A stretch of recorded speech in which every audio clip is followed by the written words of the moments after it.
Israeli বর্বরতার আরও ২ বছর পার করেছে ফিলিস্তিনের মানুষ। অতীত ইতিহাসের মতোই এই ২ বছরেও চলেছে নিষ্ঠুর বর্বর হত্যাযজ্ঞ, যেখানে যুক্ত হয়েছে ড্রোনের মতো নিত্য নতুন প্রাণঘাতী অস্ত্র। গেল মার্চে যুদ্ধবিরতি ভেঙে পুনরায় অভিযান শুরুর পর মানবতাবিরোধী আচরণের সব রকম রেকর্ড ভেঙেছে ইসরায়েলের ভাষায় তাদের কথিত নৈতিক সেনাবাহিনী IDF। অবশেষে যুক্তরাষ্ট্র, কাতার, মিশরের মধ্যস্থতায় গত ১০ অক্টোবর কার্যকর হয় যুদ্ধবিরতি। ধারণা করা হচ্ছে এবার স্থায়ীভাবেই যুদ্ধে বন্ধের পথে এগোচ্ছে হামাস আর ইসরায়েল। বিশ্বব্যাপী নিন্দা, সমালোচনা, ইসরায়েলের একঘরে হবার মতো ঝুঁকিও তাদের মধ্যে বিন্দুমাত্র অপরাধবোধ জাগাতে পারেনি। যুদ্ধ বন্ধ হওয়ার পর ফিলিস্তিন ভিত্তিক বিভিন্ন সংস্থা ও সংগঠন আশঙ্কা প্রকাশ করছে ইতিহাস থেকে মুছে ফেলা হতে পারে গাজার মানুষের দুর্বিষহ জীবনের কথা।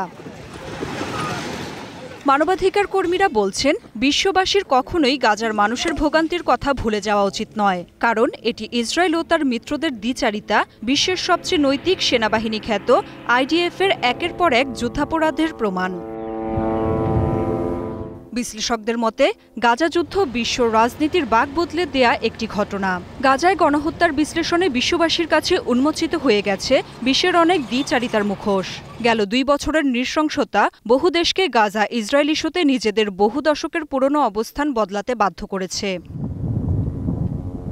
২০২৩ সালের ৭ অক্টোবর থেকে গাজায় ইসরায়েল যেসব ভয়াবহ মানবাধিকার লঙ্ঘন করেছে তার মধ্যে রয়েছে হাসপাতাল, স্বাস্থ্যকেন্দ্র, আশ্রয়স্থল ও স্কুলে হামলা চালানো।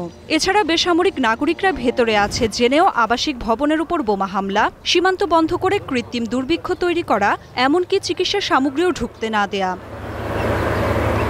নিরাপদ এলাকা ঘোষণা দিয়ে একটা নির্দিষ্ট স্থানে বেসামরিকদের জড়ো করে সেখানেও ৫০০ পাউন্ডের বোমা হামলা চালানোর নিকৃষ্ট নজিরও তৈরি করেছে ইসরায়েল। উদাহরণ আল মাওয়াশি ব্যবহার করেছে ফসফরাস বোমার মতো নিষিদ্ধ অস্ত্র। ২ বছরের এই আগ্রাসনে গাজায় ৬৭,০০০-এর বেশি ফিলিস্তিনকে হত্যা করেছে ইসরায়েল, আহত ১.৫ লাখের বেশি।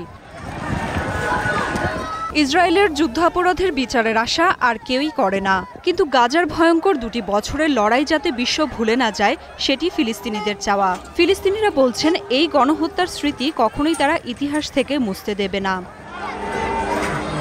Nafia Farzana, star news.